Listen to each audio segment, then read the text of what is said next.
ছাত্র জনতার গণ অভ্যুত্থানে দেশ ছেড়ে ভারতে পালিয়ে গেলেও মসনদ হারানোর মাত্র এক মাসেই সাবেক প্রধানমন্ত্রী শেখ হাসিনার মাথার ওপর এখন শতাধিক হত্যা মামলা। এসব মামলার বেশিরভাগেরই প্রধান আসামি তিনি। এরই মধ্যে নতুন করে গঠিত হয়েছে আন্তর্জাতিক অপরাধ ট্রাইব্যুনালের প্রসিকিউশন টিম। যুদ্ধাপরাধের বিচারের জন্য এই ট্রাইব্যুনাল গঠন করেছিল হাসিনা সরকার। এবার কি তাহলে এই আদালতেই তাকে বিচারের মুখোমুখি হতে হবে?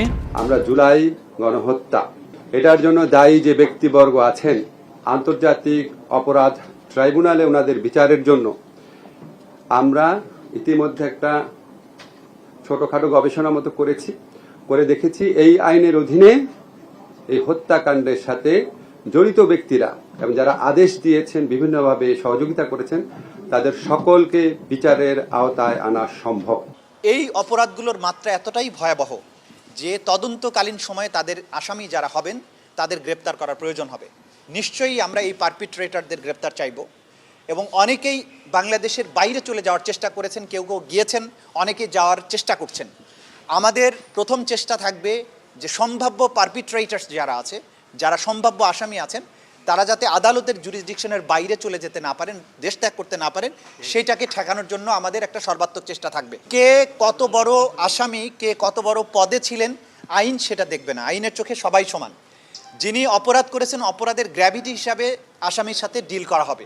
সুতরাং প্রধানমন্ত্রী হোক, আইজিপি হোক, বা যত বড় ক্ষমতাধর মন্ত্রী হোক, তারা যখন অপরাধের কাঠগড়ায় দাঁড়াবেন, আসামি হিসাবে দাঁড়াবেন, প্রত্যেকেই সমান আচরণ পাবেন।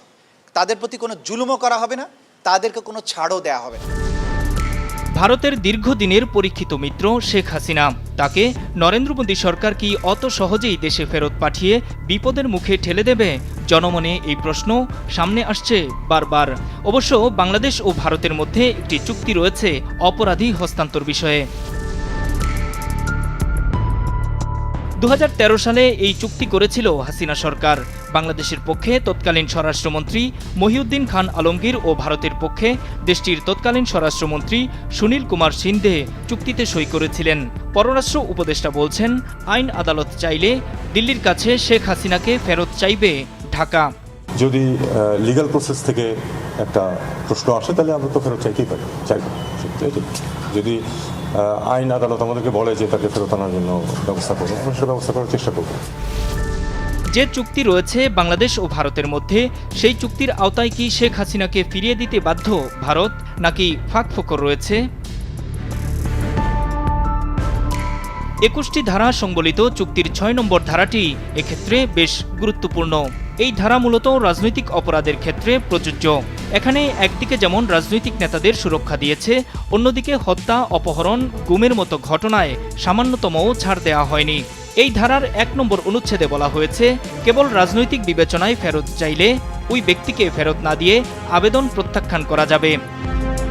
এই ধারার 2 নম্বর অনুচ্ছেদে বলা হয়েছে, ওই একই ব্যক্তির বিরুদ্ধে হত্যা, হত্যার প্ররোচনা, অপহরণ, গুম, বেআইনিভাবে আটক, জিম্মি করা, অন্যায়ভাবে কারাদণ্ড দেওয়া কিংবা অস্ত্র বিস্ফোরকের মাধ্যমে মানুষের দেহ ক্ষতবিক্ষত করার মতো অভিযোগ থাকলে প্রত্যর্পণের দাবি রাজনৈতিক বিবেচনা বলে চিহ্নিত হবে না।